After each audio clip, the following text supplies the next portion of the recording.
Welcome back ناظرین، bulletin میں آگے بڑھیں اور بات کریں۔ عید قریب آتے ہی لاہور شہر میں جرائم پیشہ عناصر سرگرم ہو چکے۔ ڈولفن پیرو اور محافظوں کے گشت کے باوجود چوری اور ڈکیتی کی وارداتوں میں اضافہ ہو گیا۔ لاہور میں ایک دن ڈکیتی اور چوری کی 380 وارداتیں رپورٹ ہوئی ہیں۔ 9 دکانوں کو لوٹ لیا گیا۔ اسٹریٹ کرائم کی 21 وارداتوں میں شہریوں سے نقدی زیورات اور موبائل فون چھین لیے گئے۔ ایک کار اور ایک موٹر سائیکل بھی چھین لی گئی ہے اور اقدام قتل کے 3 جبکہ اغوا کے 6 واقعات رپورٹ ہوئے۔ 4 خواتین کو زیادتی کا نشانہ بھی بنایا گیا ہے۔ آگاہ کریں کہ عید قریب آتے ہی لاہور شہر میں جرائم پیشہ عناصر بھی سرگرم ہو چکے ہیں۔ بات کر لیتے ہیں، ملک مشتاق ہمارے ساتھ موجود ہیں۔ ملک مشتاق، اپڈیٹ کیجیے۔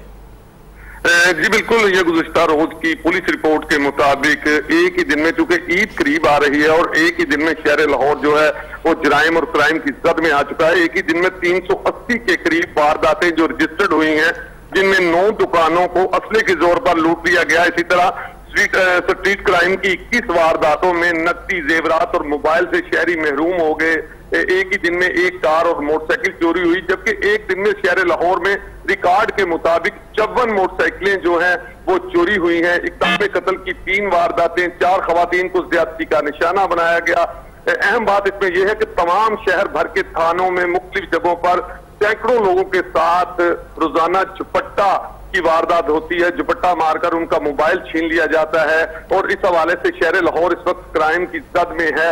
اور جرائم کی جو پولیس رپورٹ کے مطابق چونکہ تمام ڈویژنل ایس پی صاحبان کی طرف سے ڈولفن پیرو اور پولیس کے اپنے محافظ جو تھانوں کی طرف سے ڈیوٹیاں لگائی جاتی ہیں وہ گشت بھی کرتے ہوئے دکھائی دیتے ہیں، لیکن اس کے باوجود چونکہ جیسے جیسے عید قریب آ رہی ہے شہر لاہور میں کرائم کی شرح بھی بڑھ رہی ہے، جبکہ پولیس کی جانب سے کوششیں کی تو جا رہی ہیں لیکن کسی قسم کی کوئی کوشش کام نہیں آ رہی اور پولیس جو ہے وہ بے بس دکھائی دے رہی ہے ڈاکوؤں کے سامنے یا جرائم پیشہ عناصر کے سامنے۔ چونکہ پولیس کے اعلیٰ افسروں کا یہ کہنا ہے کہ مکمل طور پر مزید گشت کا سلسلہ بڑھایا گیا، لیکن اس کے باوجود شہر لاہور میں ایک ہی دن میں 380-400 کے قریب جو وارداتیں ہیں یہ شہریوں کے لیے لمحہ فکریہ ہیں۔ جی ملک مشتاق، یہ کہیے گا کہ ابھی تک کتنے ملزمان کو گرفتار کیا جا چکا؟ جی دیکھیں، جو رپورٹ ہوئے ہیں وہ 380 وارداتیں ہیں، تو پولیس کا یہی بات ہے کہ روٹین میں ایک ایف آئی آر درج کروا کے اور شہری کے ہاتھ میں پکڑا دی جاتی ہے اور وہی ایف آئی آر جو ہے وہ اس کے بعد انویسٹیگیشن ونگ کے حوالے کر دی جاتی ہے اور انویسٹیگیشن ونگ افسران کا یہ کہنا ہے کہ ہم کیا انکوائریاں کر رہے ہیں، ملزمان کو پکڑنے کی کوشش کر رہے ہیں، ملزمان کو پکڑنے کے لیے جلد کارروائی کریں گے۔ ملک مشتاق، اپڈیٹ کرنے کے لیے بہت شکریہ۔